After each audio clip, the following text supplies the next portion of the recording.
Hello students, last lecture में हम लोगों ने रियल गैस इक्वेशन को थोड़ा समझा कि भाई कोई भी गैस जो आइडियल गैस होती है it will shows real nature because of two factors. एक वॉल्यूम करेक्शन और दूसरा प्रेशर करेक्शन, है ना। अगर थोड़ा सा रिकॉल करें तो पीवी इक्वल्स टू एनआरटी, है ना। ये आइडियल गैस इक्वेशन है, ये आइडियल इक्वेशन है। और अगर हमें रियल गैस इक्वेशन जो रियलिटी वाली गैसेस के बारे में अगर पढ़ना है तो पीवी इक्वल्स टू एनआरटी इसमें नहीं लगा सकते ना, क्योंकि इसमें एक डेविएशन मिलता है। पीवी बाय इसको डिवाइड करते हैं एनआरटी से, है ना। तो ये तो 1 हो गया, हाँ। तो ये आइडियल में 1 होना चाहिए, बट ये 1 नहीं होता, नॉट इक्वल्स टू 1, वही डेविएशन होता है। तो हमने कहा कि भाई ये पीवी एनआरटी नहीं है, क्यों नहीं है? क्योंकि इसमें कुछ करेक्शन होगा, तब वो रियल गैस इक्वेशन बनेगी। तो ये प्रेशर करेक्शन और यहाँ पे वॉल्यूम करेक्शन हमें करना है, और इसी को आज आगे हम कंटिन्यू करते हैं। हमने लास्ट लेक्चर में बात हुई थी ना वंडरवॉल, किसने भाई एक वंडरवॉल नाम के साइंटिस्ट ने ये करेक्शंस किए थे। तो पहला हम लिखेंगे volume correction. The first is volume correction, देखेंगे बार।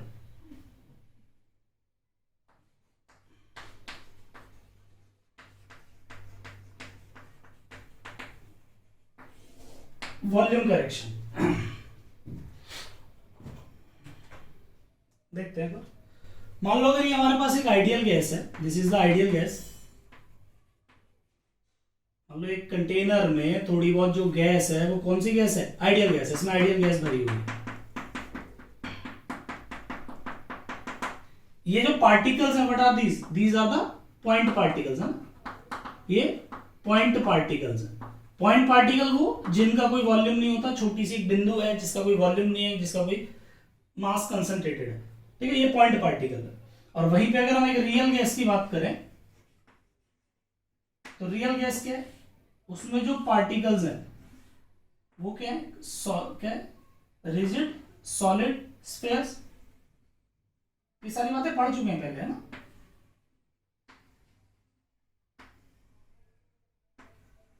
रियल गैस के जो ये गैस के पार्टिकल है जिन्हें हम आइडियल में पॉइंट पार्टिकल मानते हैं, रियल गैस में यही क्या होता है? ये these are the rigid sphere, है ना, रिजिड स्फेरिकल पार्टिकल, यानी बॉल की तरह छोटी छोटी बॉलें हैं इस तरीके से। मान लेते हैं कि इन सारे पार्टिकल्स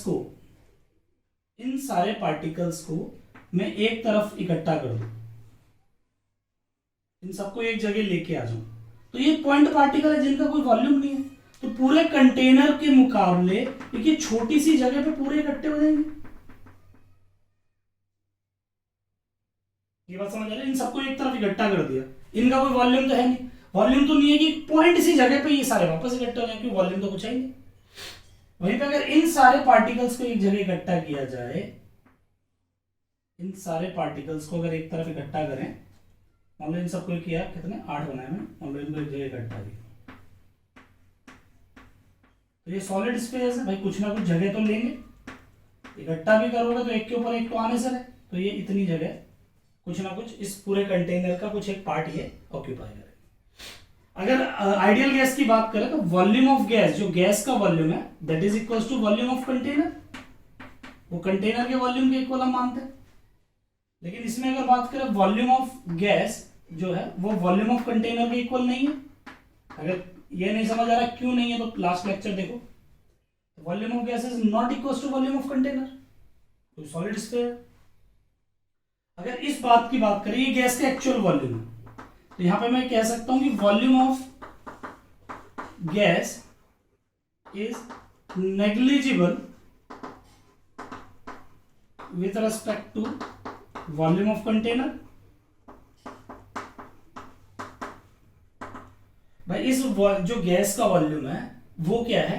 दोबारा सुनिए, इस गैस का जो वॉल्यूम है वो क्या है? इस पूरे कंटेनर के मुकाबले ना के बराबर है, अगर सबको एक तरफ कर दिया जाए। लेकिन यहां पे अगर बात करें, ये volume of gas is considerable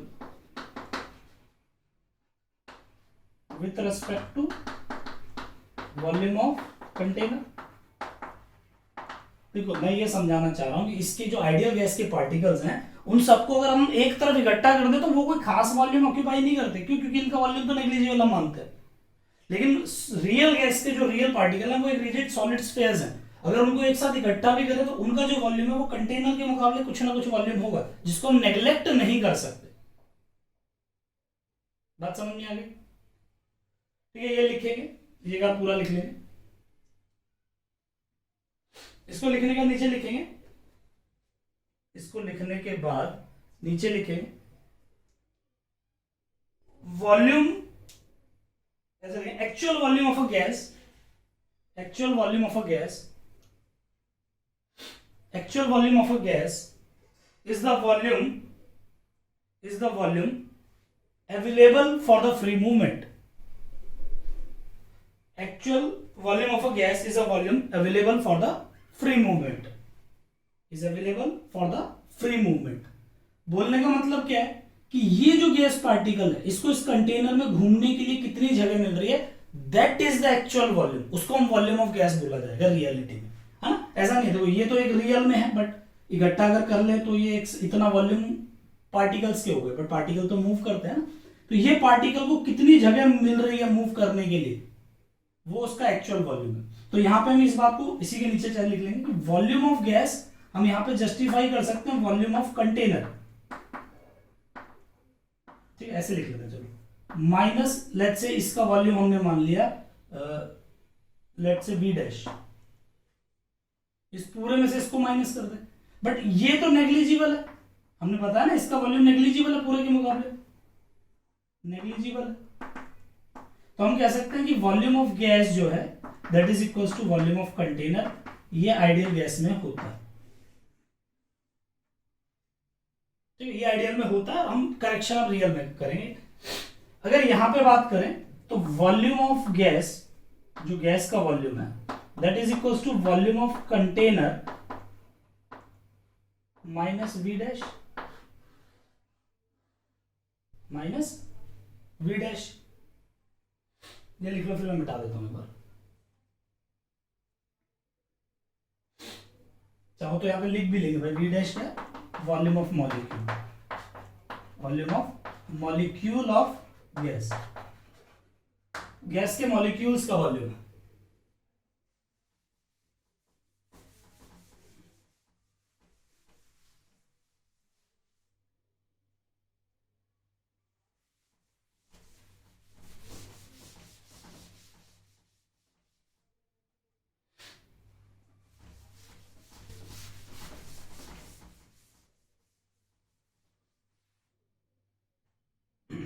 दोबारा से एक बार लिख लेंगे चाहे इसी बात को, या तुम उसी के नीचे लिख लेना। वॉल्यूम ऑफ गैस किसके इक्वल है, volume of container minus V dash, जो कि वॉल्यूम ऑफ मॉलिक्यूल्स है। इसी वी डैश को, वॉल्यूम ऑफ मॉलिक्यूल को हम लिखते हैं वी ऑफ गैस, गैस का जो वॉल्यूम है that is V of container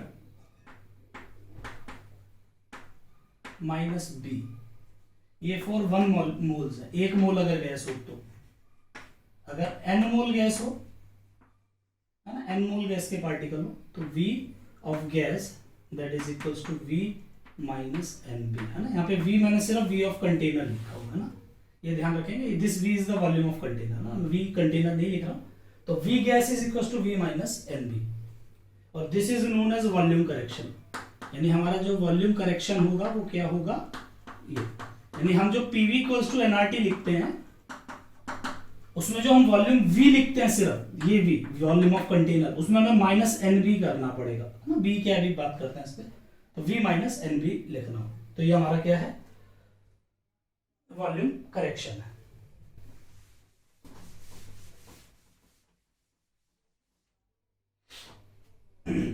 जहां पे इक्वेशन लिखे वहीं पे b लिख लेना, b क्या है एक बार के लिए लिखेंगे वंडरवॉल कांस्टेंट, वंडरवॉल कांस्टेंट। अब बी पे थोड़ी सी चर्चा करते हैं, बी क्या है, यहां पे ऐसे लिख लेंगे characteristics of B, characteristics of B, B क्या है इस पे थोड़ी सी बात करें। भाई बी क्या, देखो एक चीज पहले समझ लो, ये फिजिकल केमिस्ट्री जरूर चल रहा है बट होने को ये एक तरीके का फिजिकल केमिस्ट्री है, न्यूमेरिकल बेस्ड है, बट इसमें मैं पूरी थ्योरी में ही इतना कवर करा दे रहा हूं कि तुम्हें जहां से केटीजे चालू हुआ है वहां से कोई न्यूमेरिकल की प्रैक्टिस करने की जरूरत नहीं है, just go through my notes, मेरे नोट्स से अच्छी तरह रिवाइज करो और फिर किसी भी लेवल के क्वेश्चन करने स्टार्ट कर दो, सारे क्वेश्चंस हो जाएंगे, मेरी गारंटी है ना। बट नोट्स जरूर अच्छी तरह पढ़ के जाना। कहां तक? अब फ्रॉम केटीजी और उसके बाद से केटीजी से पहले तक जितना भी पार्ट है, पीवीएनआरटी, डेल्टन्स लॉ, ग्राम्स लॉ, उन सब में तुम्हें न्यूमेरिकल्स की प्रैक्टिस करनी पड़ेगी, बट इसमें चलेगा। कैरेक्टरिस्टिक्स ऑफ बी क्या है? जैसे बता दिए, van der Waals gas constant है, इसमें ए लिखेंगे पहला part. Unit of B, unit of B की यूनिट क्या है? देखो v माइनस एन बी, देखो दो चीजों को माइनस तभी करते हैं जब दोनों की यूनिट सेम हो। तो मैं कह सकता हूं भाई यूनिट के केस में v is equals to N B हो जाएगा। v वॉल्यूम है, वॉल्यूम की यूनिट क्या होगी? लीटर, है ना, लीटर, मीटर की हो, सेंटीमीटर, कुछ भी लिख सकते हो। n क्या है? मोल है, इंटू बी, तो बी की यूनिट हम पे आ जाती है लीटर पर मोल। नॉर्मली केमिस्ट्री में हम वॉल्यूम लीटर में लिखते हैं ना, पीवीएनआरटी वाले पार्ट में, इसलिए यूनिट क्या हो जाएगी? लीटर पर मोल। तो यूनिट इज लीटर पर मोल।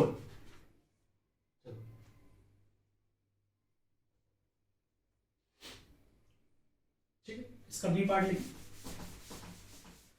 यूनिट याद करते करते जाना साथ में। इसी का बी पार्ट क्या है? ऐसे लिखें, value of b, value of B, b की वैल्यू क्या है?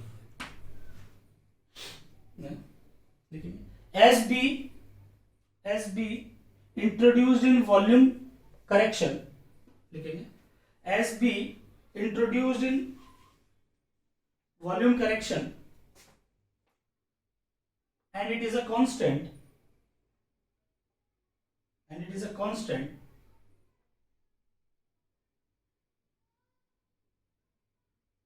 hence it is, and it is a constant whose value, whose numerical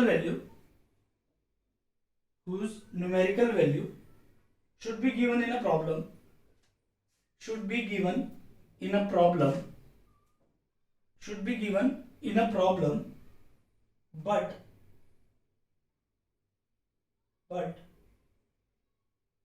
with the help of radius of molecule,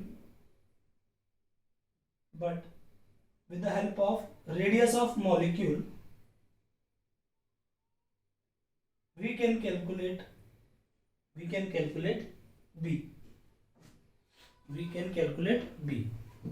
ये बात सिर्फ एक याद रखनी है।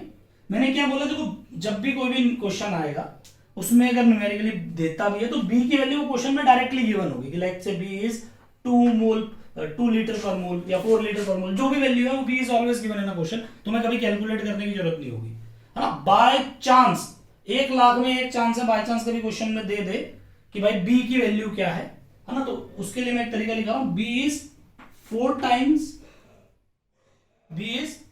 Times the actual volume of molecule, volume of one molecule. एक मॉलिक्यूल से 4 गुना लिया जाता है बी। कारण एक्चुअली होता क्या है, मान लो अगर हम एक कंटेनर में मान रहे हैं कि ये एक पार्टिकल है, तो इसके लिए अवेलेबल स्पेस क्या है? अवेलेबल स्पेस, ये बाकी जो बचा हुआ है सारा है, इतने बाकी जगह पे ये घूम सकता है। बट रियलिटी में, इसको थोड़ा ऐसा बना देते हैं, ऐसे ये है। अब इसके लिए अवेलेबल स्पेस क्या है? ये पूरे कंटेनर में घूम सकता है। भाई मैं कहता हूं कि मेरे लिए, मैं इस रूम में बैठा हूं, खड़ा हूं अभी, तो मेरे लिए कितना जगह अवेलेबल है? पूरे रूम में से मेरे को माइनस कर दो, उतनी जगह बची है मेरे लिए घूमने के लिए। तो वही चीज है, इसको मूव के लिए कितनी जगह बची है? पूरा कंटेनर माइनस इसका वॉल्यूम। बट रियलिटी में मॉलिक्यूल, जैसे मैं तो बस यहाँ खड़ा हूं, बट मॉलिक्यूल सिर्फ खड़े नहीं रहते, molecules are always vibrating. Molecules यहाँ लगातार हिलते रहते हैं, है ना। जैसे मॉलिक्यूल है, ये लगातार हिलता रहेगा, तो इसका एक्चुअल वॉल्यूम क्या होता है? That is 4 times its volume, इसके खुद के वॉल्यूम से 4 गुना। मतलब ये इतने तेज वाइब्रेट करते हैं कि हम ये, मान लो मैं यहाँ खड़ा हूँ तो मेरे को इतनी जगह चाहिए, बट मैं हिल रहा हूँ लगातार, बहुत तेजी से हिल रहा हूँ ना, तो मैं जितनी जगह में हिल रहा हूँ उतना वॉल्यूम मुझे चाहिए होगा। तो कहने का मतलब क्या है कि ये इतनी तेज ऑसिलेट होते हैं ना, मॉलिक्यूल ऑसिलेट, है ना, मॉलिक्यूल ऑसिलेट, मतलब ये इतनी तेजी से ऑसिलेट होते हैं, हिलते हैं, कि इनको कितनी जगह चाहिए होती है? अपने वॉल्यूम के 4 गुना, और वही बी होता है ना। ये एक बार एक्चुअली जेई में पूछा भी गया था, डायरेक्टली पूछा गया था, जेई में डायरेक्टली पूछा था कि जो बी होता है that is actually equals to 4 times the volume of molecule. ये बस तुम्हें पता होना चाहिए इन्फॉर्मेशन में, कभी न्यूमेरिकली नहीं पूछेगा। जैसे कि इन्फॉर्मेशन होनी चाहिए बी क्या होता है, बी होता है एक मॉलिक्यूल का जो एग्जैक्ट वॉल्यूम होता है। What is volume of molecule? भाई सॉलिड स्फीयर है तो 4/3 pi r cube. You know the radius of molecule, question में गिवन होगा। इतना तुम वहां पे स्केल लेके नापने नहीं बैठोगे, इतना तो क्वेश्चन में गिवन होगा। भाई what is the radius of molecule given होगा, 4/3 पाई आर क्यूब लगा दिया। स्फीयर है ना मॉलिक्यूल, तो वॉल्यूम मिल गया, इंटू 4 के अभी मिल गया, काम खत्म। बट इतना न्यूमेरिकली हमें कभी जाना नहीं है, ये जस्ट एक इंफॉर्मेशन है जो हमें याद होनी चाहिए। ये डायरेक्टली पूछता है, ठीक? चलो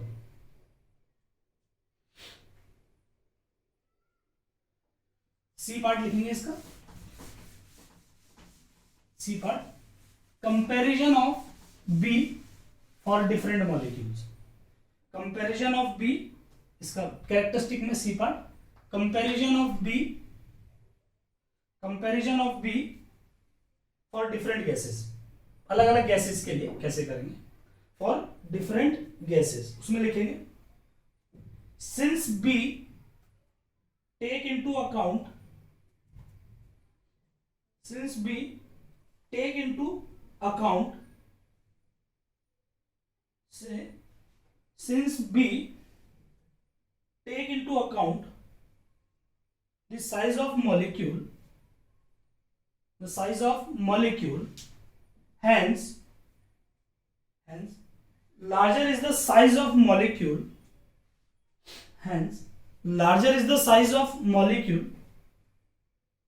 larger will be the B. कहने का मतलब B is directly proportional to size of molecule.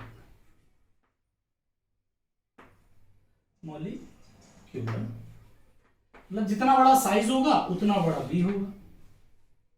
जैसे कि एग्जांपल के तौर पे मान लो मैंने कह दिया F2 और Cl2, बताओ किसका B बड़ा होगा ना, B का ऑर्डर बताना है, ऑर्डर ऑफ B, किसका B बड़ा होगा। तो मुझे पता भाई फ्लोरीन का मॉलिक्यूल थोड़े छोटे होते हैं, क्लोरीन के मॉलिक्यूल थोड़े बड़े होते हैं, है ना। Fluorine, chlorine, bromine, iodine, radius यही होता है ना। Fluorine, chlorine top to bottom increase होती है, तो रेडियस सबसे बड़ी आयोडीन की होती है, तो क्लोरीन बड़ा है, तो इस वजह से B is greater for chlorine. बात समझ में आ गई या नहीं आ गई? जैसे अगर मैं बात करूं तो फ्लोरीन की कम होगी, फिर क्लोरीन, फिर ब्रोमीन, फिर आयोडीन, ठीक है। जैसे एक बार के लिए जेई में पूछा था ये सवाल, है ना। जेई एडवांस की बात कर रहा हूं, मेंस के लिए ये एडवांस में पूछा गया था एक बार, सीधा सा सवाल था एडवांस का, जेई एडवांस, है ना। कौन कहता है एडवांस मुश्किल होता है, खुद देखो। H2 और क्लोरीन, H2 और क्लोरीन, इन दोनों में से मुझे बताओ किसका B बड़ा होगा ना, B ऑर्डर बताना है। H2 और क्लोरीन किसका B बड़ा होगा, खुद सोचो। अगर Cl2 सोचा है 1 पॉइंट प्लस कर लो, है ना, और नहीं सोचा है तो माइनस कर लो। यानी H2 और Cl2 में भाई हाइड्रोजन तो पूरे केमिस्ट्री का सबसे छोटा एलिमेंट होता है, और क्लोरीन तो बड़े हैं, तो इसका साइज बड़ा होगा, ठीक है। एक और था इसी सेम ऑप्शन में, एक और ऑप्शन भी था इसमें, क्या था, CH3, ठीक है, मतलब इथेन। एक था CH3 CH2 CH2 CH3। फॉर्मूले से पता चल रहा है, एक्चुअली इथेन ब्यूटेन को कंपेयर करवाया था कि दोनों में से किसका B बड़ा होगा, तो बाय डिफॉल्ट है B इसका बड़ा होगा, साइज बड़ा है ना। सीधी सी बात है, तो आंखों पे है, आंखें सही हैं। अगर ये क्वेश्चन गलत हो रहा है तो अपनी आंखें चेक करो, है ना भाई। सीधा सा है, जो मॉलिक्यूल बड़ा है उसका B बड़ा हो जाएगा, ये सीधा सा फंडा है। लिखो फटाफट।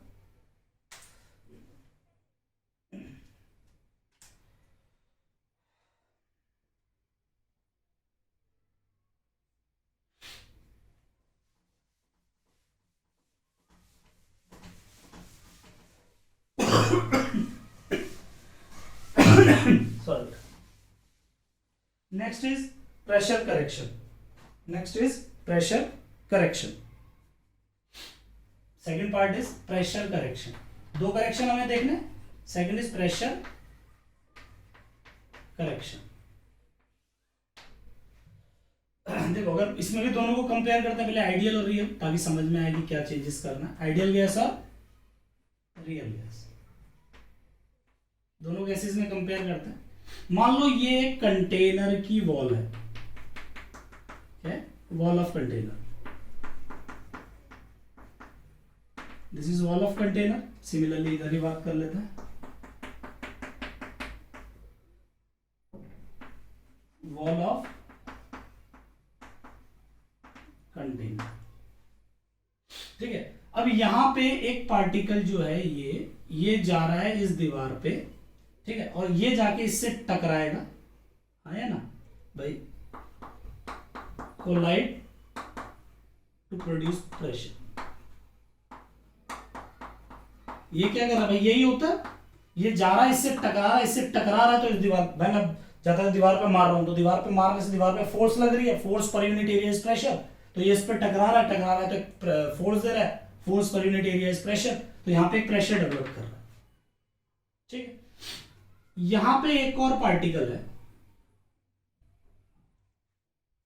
और ये पार्टिकल इन दोनों के बीच में no IFA, no inter particle force of attraction, दोनों में कोई अट्रैक्शन नहीं है, तो इसके होने से इस पे कोई फर्क नहीं पड़ रहा। मतलब मैं मूव कर रहा हूं, मेरे बगल में कोई खड़ा है, वो मुझसे कोई बातचीत नहीं कर रहा, मुझे नहीं जान रहा, मैं अपने स्पीड से चले जा रहा हूं, क्योंकि वो जानता नहीं है, हमारे बीच में कोई इंटरेक्शन नहीं है, तो नो आईएफए, यानी आइडियल गैस में कोई इंटरेक्शन होता नहीं, इसलिए ये जो जिस स्पीड से मूव कर रहा है उसी से मूव करेगा, टकराएगा, जो प्रेशर पैदा कर रहा है वही कर रहा है, आया ना। तो यहां पे कह सकते हैं भाई, यहां पे जो प्रेशर पैदा हुआ दैट इज पी, यहां लिख दिया पी आई, है ना, आइडियल गैस का प्रेशर पैदा हो गया। अब यहां पे सेम बात, यहां पे एक पार्टिकल मूव कर रहा है और ये मूव करते करते इधर आया, सेम बात, कोलाइड टू प्रोड्यूस प्रेशर, इससे टकराया और एक प्रेशर यहां पे पैदा कर दिया।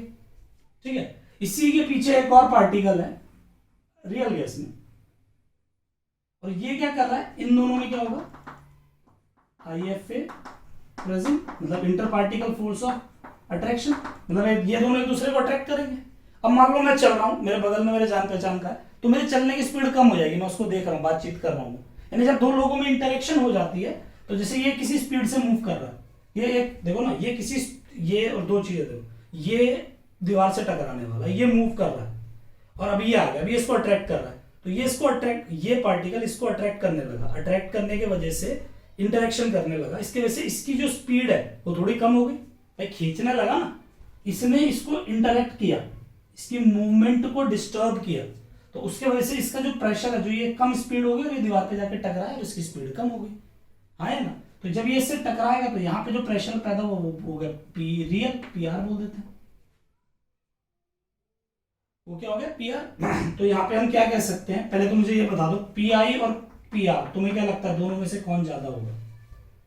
अगर ये इसको अट्रैक्ट कर रहा है, खींच रहा है इसको, तो अगर अट्रैक्शन है तो ऐसे में पी आइडियल ज्यादा हो जाएगा, है ना, क्योंकि ये ज्यादा स्पीड से मूव कर रहा है, इसकी स्पीड इसने कम कर दी है, प्रेशर कम हो गया। तो यहाँ पे क्या कह सकते हैं, P I is equal to P R plus let's say some beta, कोई बीटा है ना, ऐसा मैंने लिख दिया बस बीटा, इतना प्रेशर इसमें बढ़ा दें तो इन दोनों का प्रेशर इक्वल हो जाएगा। दिस बीटा, ये बीटा क्या है, वॉल्यूम है, प्रेशर डिफरेंस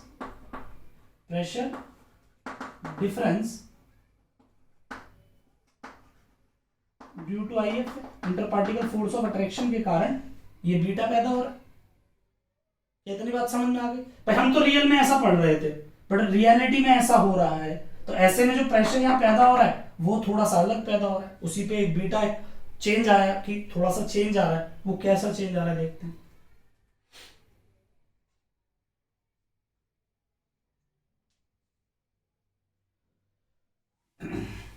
इसी को आगे लिखिएगा, है ना, इतना लिखने के बाद कैलकुलेशन ऑफ बीटा निकालना,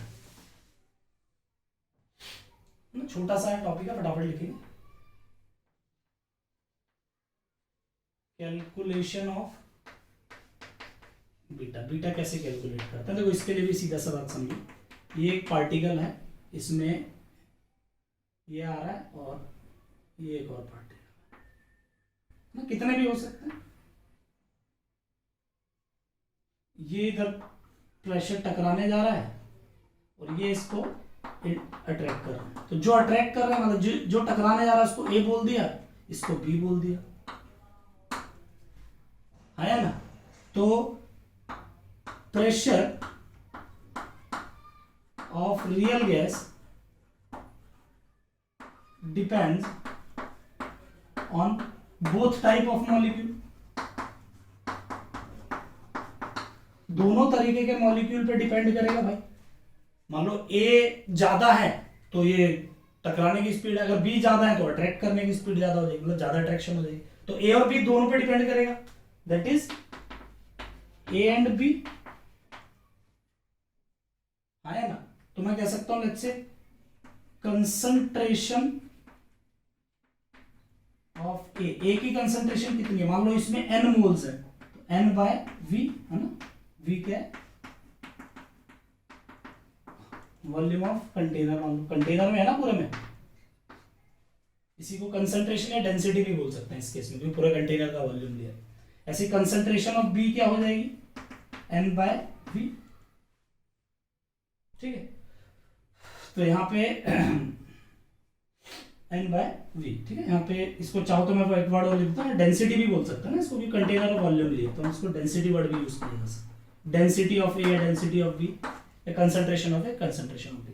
तो मैं कह रहा हूं जो प्रेशर है, जो बीटा है ना, जो बीटा का चेंज हो रहा है, that depends upon a and b both type, यानी n by v into n by v, दोनों पे डायरेक्टली डिपेंड करेगा। तो यानी कि बीटा हम यहां कह सकते हैं that is proportional to N square by V square. मैं इसके आगे यहां कंटिन्यू लिख रहा हूं। तो प्रोपोर्शनैलिटी हटाया तो एक कांस्टेंट आ गया, that is A N square by we square. यहाँ पे ए क्या है, A is again van der Waals constant, है ना। यानी हमारे पास जो पी आइडियल गैस की इक्वेशन होगी that is P real gas equation plus A N square by we square, ठीक है। इसी में अगर हम ये आर बार हटा दें, ठीक है, ताकि समझ नहीं पाए ना, ये तो रियल गैस की हमें निकाल लिखनी है, तो इसी को हम बोलते हैं pressure correction, this is known as pressure correction, इसी को प्रेशर करेक्शन बोला जाता है ना। जैसे कि हमने पीवी इक्वल्स टू एनआरटी लिखा था, तो यहाँ पे वॉल्यूम की जगह वी माइनस एन भी लिख दिया था, और यहाँ प्रेशर की जगह क्या लिख देंगे, V plus A N square by we square, ठीक है। तो ये नया हमारा प्रेशर करेक्शन आ गया। लिखेंगे पहले एक फॉर्मेट सा रेडी हो जाए। देखो ये सब बातें ठीक है, बस सुनने के लिए है, एक आइडिया रहे कि सर ने क्यों ऐसा सब लिखा है। बाकी है कि p plus A N square by we square. Characteristics of b, a के भी कैरेक्टरिस्टिक्स लिखते हैं, बी के तो लिख ही लिए थे। कैरेक्टरिस्टिक्स ऑफ ए,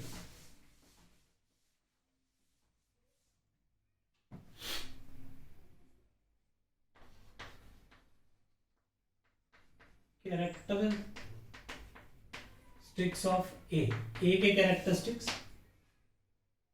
पहला लिखेंगे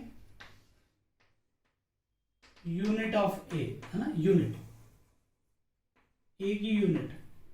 देखो ए कहां से बना है, P plus N square A by we square, है ना। जब दो टर्म प्लस या माइनस हो रही है इसका मतलब दोनों की यूनिट सेम है, तो इसका मतलब पी इज यूनिट वाइज अगर बात करें तो P that is equals to N square A by we square.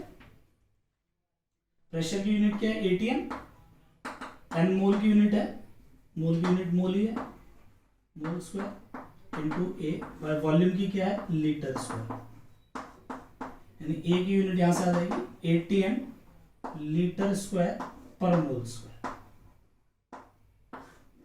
This is the unit of a, है ना। एमएलटी वगैरह निकालना हो तो निकाल सकते हो ना, फिजिक्स में पढ़ते हो ना एमएलटी, वो सब भी करना हो तो कर सकते हो ए और बी के लिए।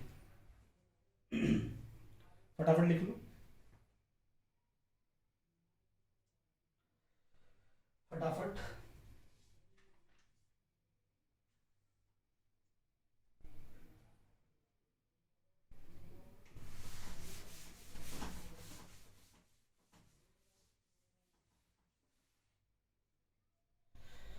Comparison of value of A, next is comparison of value of A for different gas, है ना। बी पार्ट इसका सिग्निफिकेंस नहीं चल रहा, कैरेक्टरिस्टिक्स नहीं चल रहा है। Comparison of A for different gas, for different gas, अलग अलग गैसेस के लिए ए की वैल्यू कैसे अपन लोग कंपेयर करेंगे। चलो तो इसमें पहला लिखेंगे polar gases having higher value of A compare to non polar gases. ठीक है, polar gases having higher value of A compared to non-polar gases। Polar gas, बेटा गैस ही पढ़ रहे हैं ना हम लोग, लिक्विड थोड़ी पढ़ रहे हैं। तो पोलर गैस के मुकाबले नॉन पोलर का कम होता है। ठीक है, एक बार के लिए 11th का कंसेप्ट है। मैंने पहले बोला था 11th में पढ़ाते हुए भी कि पोलर नॉन पोलर नेचर पता करना बहुत इंपॉर्टेंट होता है। इसके लिए मैंने एक शॉर्ट ट्रिक दी हुई है, ब्रैकेट रूल वाले, है ना। जो पुराने बच्चे हैं मेरे वो तो बहुत आराम से समझ पा रहे होंगे, जो कुछ नए बच्चे हैं तो वो मुझसे डिस्कस कर लेना। ठीक है, और बाकी तुमने अगर मेरा वाला तरीका नहीं है तो कोई और तरीका तुमने पढ़ा होगा, वो तरीका तुम कर सकते हो। क्या है कि पोलर गैसेज में कौन कौन सी गैसेज आ जाती है भाई, जिनका नेचर क्या हो भाई, जैसे नॉन पोलर में n+0, 4+2, 2+3, these all gases are non polar gases, है ना। और रिमेनिंग जितनी भी हैं वो सारी की सारी क्या है, रिमेनिंग गैस वो सारी क्या है, पोलर गैसेज, है ना। ये एक शॉर्ट ट्रिक सिखाई हुई थी 11th में, तो वहां से कर सकते हो। क्या करोगे, इजीली निकाल लोगे ब्रैकेट वगैरह। जैसे मान लो CO2 निकाला, SO3 निकाला, है ना। तो CO2 का ब्रैकेट अगर निकालते हैं 2+0 आता है, SO3 का ब्रैकेट, सॉरी इसका निकालो SO2, तो 2+1 आता है। तो मुझे दिख रहा है समथिंग +1 है, मतलब समथिंग +0 है, तो ये नॉन पोलर है, ये पोलर है, यानी इसका ज्यादा हो जाएगा। ठीक है, तो ये चीज रिकॉल कर लेना है। फिर भी इश्यू लगे तो मुझसे कांटेक्ट करना, है ना। मैं थोड़ा जल्दी जल्दी लिख देता हूँ। CO या SO3 में अगर बात करें तो कार्बन मोनोऑक्साइड पोलर होता है ना। CO2 की अगर बात करें तो CO पोलर है। कहने का मतलब पोलर का ज्यादा होगा कंपेयर टू नॉन पोलर। चलो लिख लो फटाफट।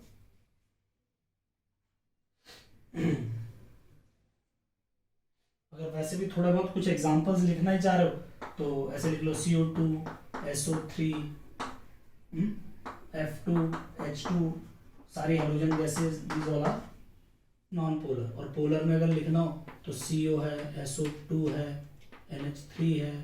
ठीक है, these all are the polar gases. जल्दी से लिखो।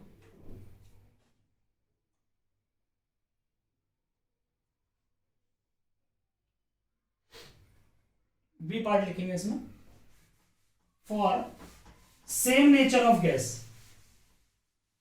For same nature of gas, B part है इसमें, for same nature of gas,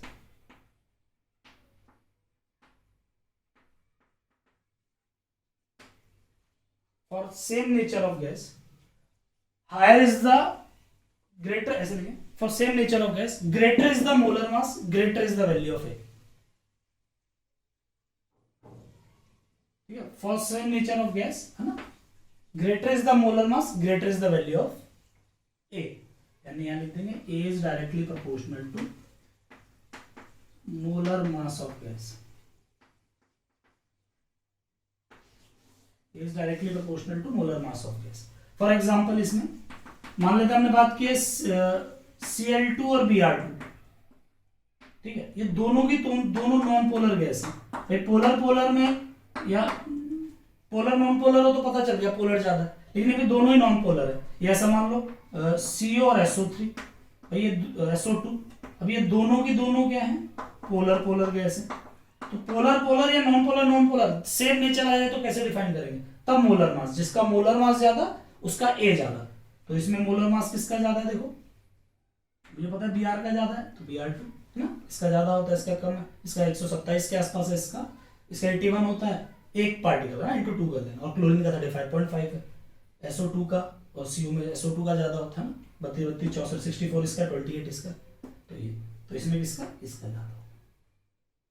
बात समझ में आ गई या नहीं। मान लो H2 और Cl2 का पूछा जाए किसका A ज्यादा है, बहुत इजी है, Cl2 का A ज्यादा है। ये JEE एडवांस में पूछा था, है ना। एक्चुअली वहां पे A और B दोनों के लिए पूछा गया था भाई, H2 और Cl2 में किसका A ज्यादा है, किसका B ज्यादा है ना। अगर चलो हम कंपेयर ही करें, H2Cl2 में ये A का ऑर्डर है और H2Cl2 में यही B का ऑर्डर है ना। A और B दोनों के लिए सेम ऑर्डर है। समझे या नहीं? चलो अगला लिखेंगे। Third, if hydrogen bond is present then A is highest.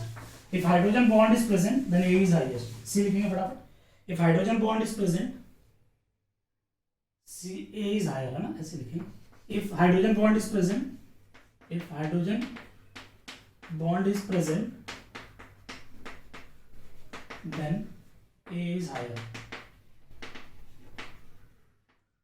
A higher हो जाएगा। जैसे कि अमोनिया की बात कर लें, पानी में हाइड्रोजन बॉन्ड होता है ना, HF में। तुम लोग तीन ही याद रखो बस, H बॉन्ड प्रेजेंट, इन तीनों में हाइड्रोजन बॉन्ड प्रेजेंट होता है।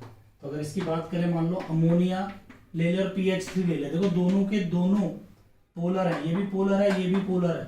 इसका मोलर मास कितना हो जाएगा 31, 34 इसका मोलर मास है, इसका मोलर मास है 17, इसका मास ज्यादा है, फिर भी हाइड्रोजन बॉन्ड होने के कारण इनका सबसे ज्यादा हो जाता है। ये तीन एग्जाम्पल ध्यान रखना अगर हाइड्रोजन बॉन्ड है तो ना। सिमिलरली मान लो HF की बात कर ले, उसके साथ HCl की बात कर ले, या H2O की बात कर ले, H2S की बात कर ले, एक ही ग्रुप के ना, ऑक्सीजन, सल्फर, फ्लोरीन, क्लोरीन। तो इनमें मासेस इनके ज्यादा है बट स्टिल इनका एज ज्यादा है, कारण हाइड्रोजन बॉन्ड है। तो हाइड्रोजन बॉन्ड अगर ज्यादा है तो ए इनके ज्यादा हो जाए। ठीक है, ये लिख लो। एक लास्ट इसका डी पॉइंट और लिख लेंगे। कितना बड़ा लेक्चर हो गया, क्योंकि तो आधा घंटा। लास्ट पॉइंट और लिख लेंगे इसमें।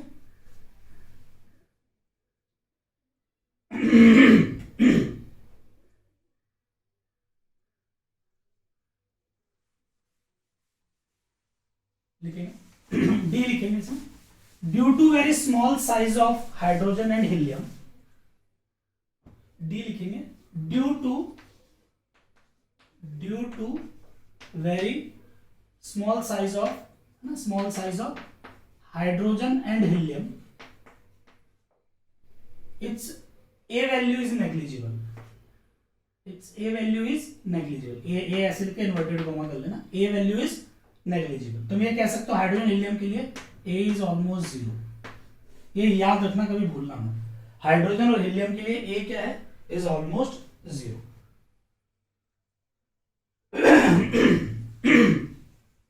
A is almost 0।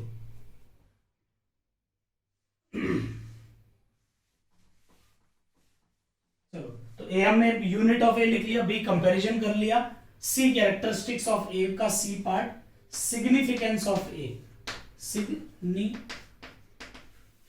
Of a, significance of a का सिग्निफिकेंस की अगर बात करें तो ए का सिग्निफिकेंस क्या लिखेंगे? Higher is the value of A, higher is the value of A, easier will be its liquefaction. Higher is the value of A, easier will be its liquefaction. Liquefaction is directly proportional to, है ना। Liquefaction मुझे लग नहीं रहा आज के lecture में complete होगा। नेक्स्ट लेक्चर में जब लिक्विफिकेशन करेंगे तो और डिटेल में पढ़ लेंगे लिक्विफिकेशन क्या है। अभी के लिए ये समझ लो what is liquefaction, gas into liquid, है ना, गैस इनटू लिक्विड। किसी भी गैस को लिक्विड में जब हम कन्वर्ट करते हैं उस प्रोसेस को लिक्विफिकेशन कहते हैं। तो जिस गैस का ए ज्यादा होता है उसका गैस से लिक्विड बनाना आसान होता है ना। जैसे कि मान लो अगर मैं बात करूं हाइड्रोजन गैस नेचर में होती है ना, एटमॉस्फेयर की अगर चलो बात करते हैं एयर की, तो एयर में मेन कंटेंट की बात करें O2 है, N2 है और CO2 है, इन तीन की बात करते है ना। तो अगर मैं इनमें से लिक्विफिकेशन करना है तो किसका आसान होगा? तो देखो ये O2 नॉन पोलर गैस है ना भाई। देखो एक ही तरीके के एटम हो वो गैस हमेशा नॉन पोलर होती है, तो ये भी नॉन पोलर है। और एक से ज्यादा तरीके के एटम हो तो ब्रैकेट रूल निकाल लेंगे, सबको आता ही है। तो इसका ब्रैकेट रूल 2 + 0, यानी कि ये भी नॉन पोलर है। तो तीनों नॉन पोलर है, अमंग सेम नेचर।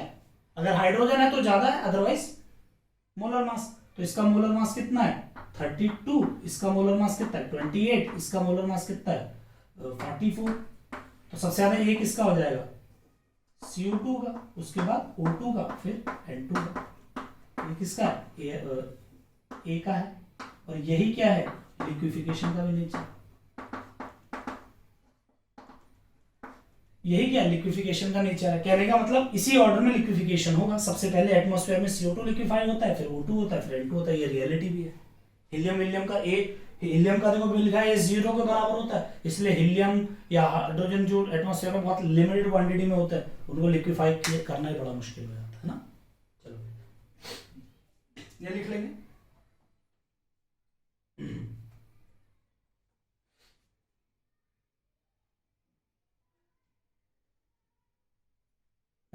इसी को लिखने का नोट डाल लेंगे, है ना, एक नोट डाल के लिखेंगे। नोट डाल के लिख लेंगे। Pressure required to liquefy the gas, the pressure required note डाल के लिखेंगे। 2 पॉइंट लिख लेंगे। चलो पहला पॉइंट में लिखेंगे pressure required to liquefy a gas is known as, pressure required to liquefy a gas is known as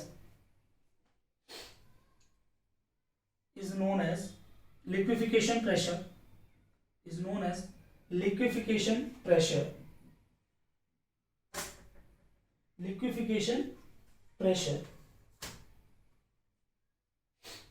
B लिख लेंगे इसी में B part. For ideal gas, कोई भी आइडियल गैस के लिए A और B दोनों ही 0 होते हैं, hence ideal gas do not liquefy. मतलब आइडियल गैस जो होती है ना वो कभी लिक्विड बन ही नहीं सकती। बट ये सच तो नहीं है, घर में सब्जी बनाते हैं, पानी पहले लिक्विड भी बनता है, लिक्विड से सॉरी गैस भी बनता है, गैस से वापस भी लिक्विड बनता है। तो रियल में गैस से लिक्विफाई हो सकती है, बट जो हम आइडियल गैसेस पढ़ते हैं, जो आइडियल गैसेस आइडियल नेचर रखती हैं, वो कभी लिक्विफाई नहीं होती। क्यों? क्योंकि आइडियल गैस का A 0 है, B भी 0 है, तो A 0 होने के कारण उनका लिक्विड बनाना मुश्किल है। क्यों? अभी पढ़ा ना, जिसका A ज्यादा उसका लिक्विड बनना आसान, तो वो चीज। चलो कैसे देखते हैं। अब हम प्रेशर करेक्शन हम एक यहां दोबारा लिख लेते हैं भाई। हमने वॉल्यूम करेक्शन कर लिया, वॉल्यूम करेक्शन किया। क्या है volume correction? That is V minus NB। Pressure correction किया, प्रेशर करेक्शन किया, वो क्या आ जाएगा? P plus N square A by V square. ठीक है, तो वंडरवॉल गैस इक्वेशन क्या होगी हमारे पास? वंडरवॉल गैस इक्वेशन वो क्या हो गई? PV इक्वल्स टू NRT, तो P की जगह P plus N square A by V square, V minus NB equals to NRT। This is your Van der Waals gas equation for N mole of gas, है ना, N mole gas के लिए। ठीक, अगर for 1 mole of gas लिखे, for 1 mole gas, 1 mole gas के लिए अगर लिखा जाए तो यहाँ पे N की जगह 1 लिख देंगे, तो P plus A by V square, V minus B RT। मान लो for 5 mole oxygen gas, 5 mole oxygen gas के लिए लिखा जाए तो क्या हो जाएगा? तो N की जगह 5 लिख देंगे, तो P प्लस 25, 5 का square 25 A by V square, है ना, V minus 5B equals to 5 RT। अगर यहाँ पे लिख दिया जाए for 2 moles of hydrogen gas, 2 mole hydrogen gas के लिए तो क्या हो जाएगा? P plus 4A by V square, V minus 2B equals to 2RT। यही है? बिल्कुल गलत है बेटा। ये क्यों गलत है ये ध्यान रखना। A0 है ना, A0 फॉर हाइड्रोजन गैस, अभी मैंने लिखवा है हाइड्रोजन हीलियम के लिए A नेग्लिजिबल है, 0 होता है। दोबारा देखो भी लिखवा है हाइड्रोजन गैस के लिए A क्या है? 0। तो A अगर 0 हो गया तो ये टर्म ही कट गई। इन हाइड्रोजन गैस के लिए हमारी इक्वेशन क्या बन जाएगी? That is P V minus 2B is equals to 2RT। है ना, थोड़ा सा ध्यान देना इसमें। क्वेश्चंस देखो न्यूमेरिकली तो बड़े कम आते हैं, बट ये जबरदस्ती के फालतू सवाल बना देता है। कि भाई 1 मोल के लिए क्या होगी, 5 मोल के लिए क्या होगी, 2 मोल हाइड्रोजन हीलियम के लिए क्या होगी, तो याद ना हाइड्रोजन हीलियम के लिए हट जाता है ना। वहीं पे अगर आइडियल गैस की बात करें, यहाँ पे जगह तो मेरी ऊपर लिख देता हूँ काम।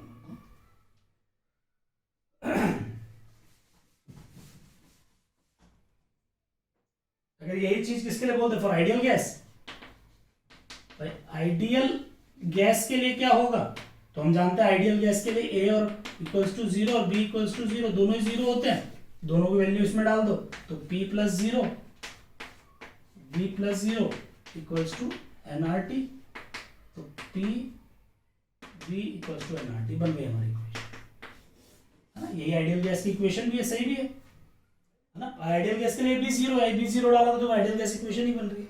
तो यही चीज एक तरीके से क्रॉस चेक भी हो जाती है। इनमें से तुम ये दो जरूर ध्यान रखना, 1 मोल के लिए या n मोल के लिए। चलो फटाफट लिख लो।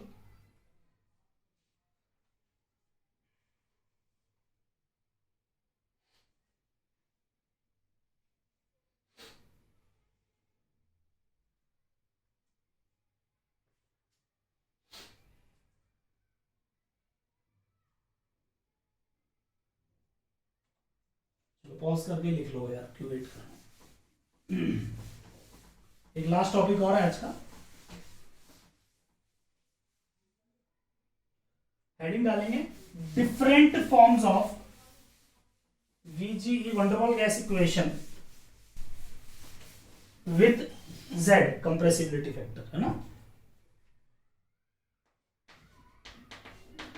Different form of van der Waals gas equation with compressibility factor, यानी कि Z के साथ अलग अलग तरीके की फॉर्म सब लिख रहे हैं, ध्यान देंगे, ठीक है। चलो पहला लिखते हैं, पहले तो इक्वेशन लिख लो ना दोबारा से। वंडरवॉल गैस इक्वेशन क्या है, VGE, ध्यान देंगे ना, ये एक तरीके का छोटा छोटा सा डेरिवेशन है, ये पूछे जाते हैं बेटा डायरेक्ट सवाल, तो इनको ध्यान देके देखते रहो। वंडरवॉल गैस इक्वेशन क्या है, P प्लस 1 मोल के लिए लिख लेते हैं, A by we square V minus B equals to RT, 1 mole के लिए, 1 मोल के लिए हम लिख लेते हैं ना। तो पहला एग्जाम में ऐसा लिखते हैं, फॉर हाई प्रेशर पे क्या होगा, हाई प्रेशर ना, इसका मतलब क्या, दैट इज लो वॉल्यूम।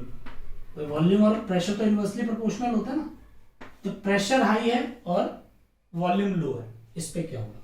तो यहाँ पे क्या है देखो, व्हेन, ये ऐसा डायरेक्ट सवाल आता है, right the Van der Waals gas equation at high pressure, तो वही मैंने लिखा है। तो when pressure is high, when pressure is high, जब प्रेशर ज्यादा होगा, then pressure correction is not required, pressure correction is not required. जब भाई करेक्शन कब रिक्वायर्ड है, जब कोई चीज कंसिडरेबल है। भाई जब कोई चीज मान लो मैंने लिखवाया था P equals to P I equals to P R plus beta, तो ये थोड़ा सा है तो हमने ले लिया, मतलब ये भी थोड़ा है, ये भी थोड़ा, मान लो ये बहुत ज्यादा है, ये थोड़ा सा है, तो नेग्लेक्ट कर सकते हैं ना। मान लो ये 1 लाख है और ये 1 है, तो 1 लाख 1 तो नहीं बोलेंगे ना। जब कोई चीज बहुत बड़ी हो जाए तो करेक्शन करने की जरूरत नहीं होती है ना, कंसिडरेबल नहीं करते, नेग्लिजिबल हो जाता है। यानी जब प्रेशर हाई हो जाएगा तो उस टाइम पे हम क्या कह सकते हैं भाई कि A by we square is almost 0, है ना, यानी नेग्लिजिबल। हमारी इक्वेशन क्या बन जाएगी, P V minus B equals to R T, multiply करते हैं, P V is equals to P V minus P V equals to R T, सबको आर टी से डिवाइड कर दें, तो by are T divide by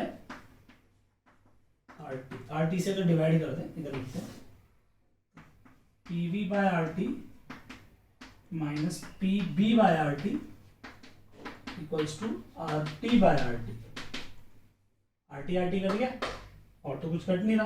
P V by side में चाहे लिखो, p we by R T है, n r t that is z, उसी को तो कंप्रेसिबिलिटी फैक्टर बोलते हैं, तो इसको लिख दिया z minus PB by are T equals to 1, यानी z is 1 plus PB by R T, है ना।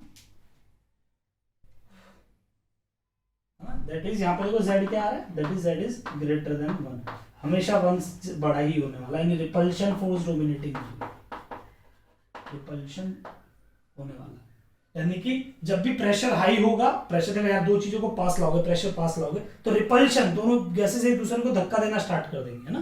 भाई गैसेस के दो पार्टिकल है, प्रेशर पास बढ़ा रहे हो, एक दूसरे के पास लाओगे तो रिपल्शन फोर्स डोमिनेटिंग हो जाएगी।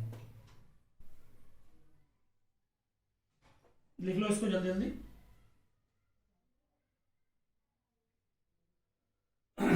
बी पार्ट देखते हैं, इसी का B part, when low pressure हो, है ना, लो प्रेशर हो, कहने का मतलब हाई वॉल्यूम हो जाएगा, क्या हो जाएगा, इसी में करेक्ट कर रहा हूं, देख लेंगे, हाई वॉल्यूम हो जाएगा। जब वॉल्यूम हाई हो जाएगा, when the volume is high, same वही चीज, when volume is high, volume correction is not required, volume correction is not required, यानी कि क्या हो जाएगा, B is almost equals to 0, मतलब करेक्शन की जरूरत नहीं है, नेग्लिजिबल मान लेंगे उसको, यानी यहाँ पे ये क्या होगा, देखो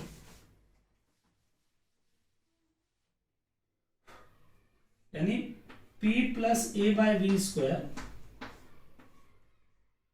V equals to R T, multiply करें तो PV plus A by V equals to R T, divide by are T, पूरे को आरटी से डिवाइड कर दे, क्या हो जाएगा, देखो PV by are T plus A by V R T equals to R T by R T.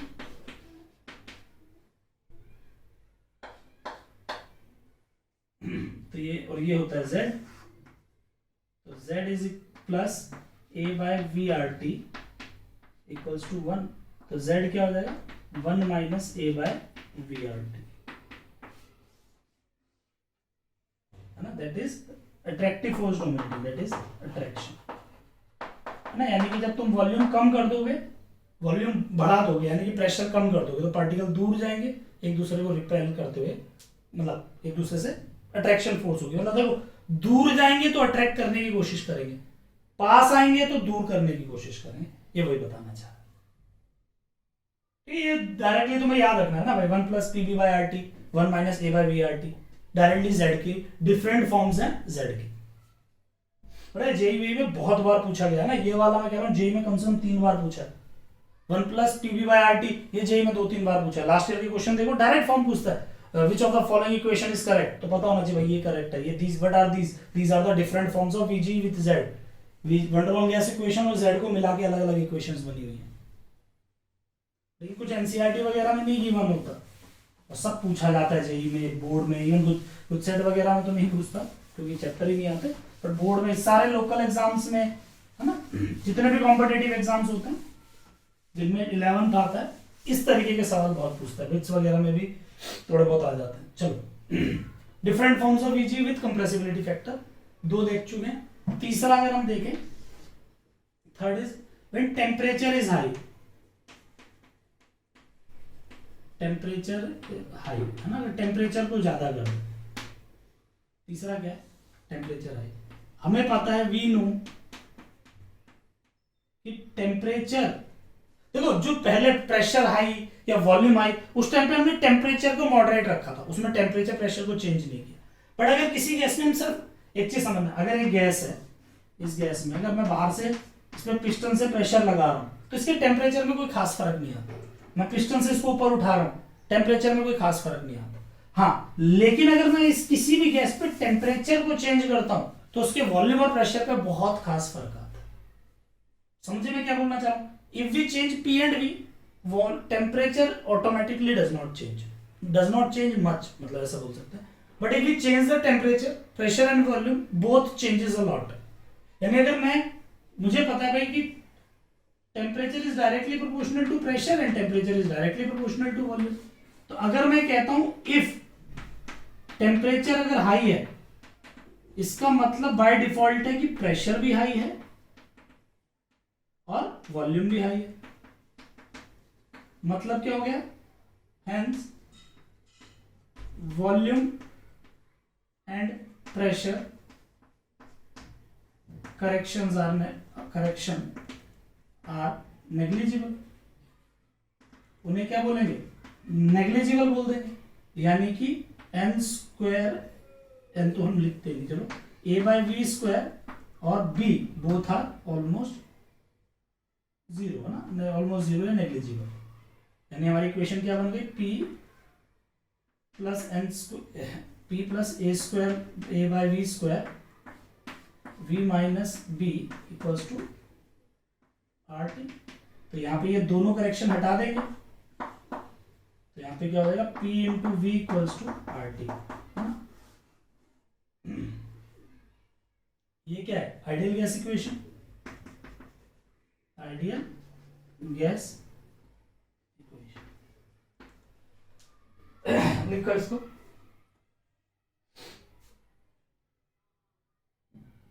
Ideal gas equation. यानी इसके साथ हम क्या लिख सकते हैं, a gas behaves ideally at high temperature,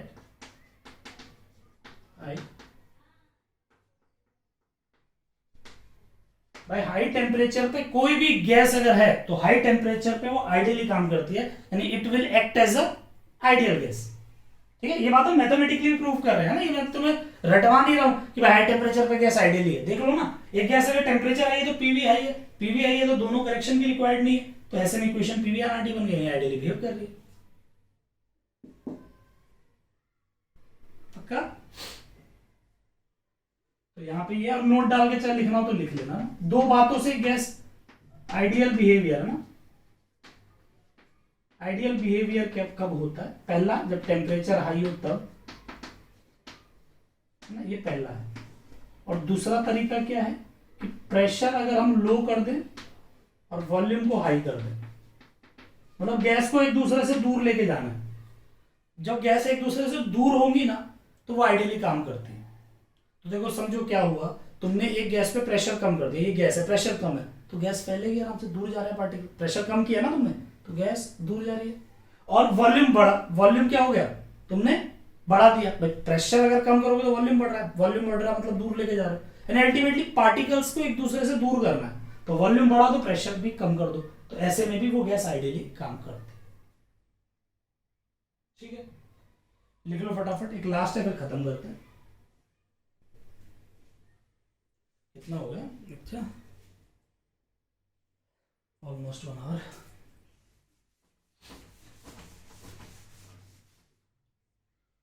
चलो ये चौथा और आखिरी देखते हैं, फोर्थ इज यही है ना, different forms of easy with compressibility factor for hydrogen या हीलियम गैस। हाइड्रोजन और हीलियम गैस के लिए क्या होगा, तो तुम्हें पता है हाइड्रोजन हीलियम के लिए ए क्या होता है, 0 होता है। हमारी equation P plus A V square V minus B equals to R T. यहाँ पे ये खत्म, ये वही हो गया ना, हाई प्रेशर वाली कंडीशन हो गई। तो P V minus B equals to R T. खुद सॉल्व करोगे, मैं लास्ट का लिख रहा हूँ, खुद सॉल्व करके लिखो क्या हो जाएगा, Z is 1 plus P B by R T. वही सेम ही है सेकेंड वाला, फर्स्ट वाला हाई प्रेशर वाला। ये किसके लिए है, हाइड्रोजन गैस, है ना। तो अगर ऐसा क्वेश्चन आ जाए the following is correct for hydrogen gas, तो ये इक्वेशन करेक्ट है।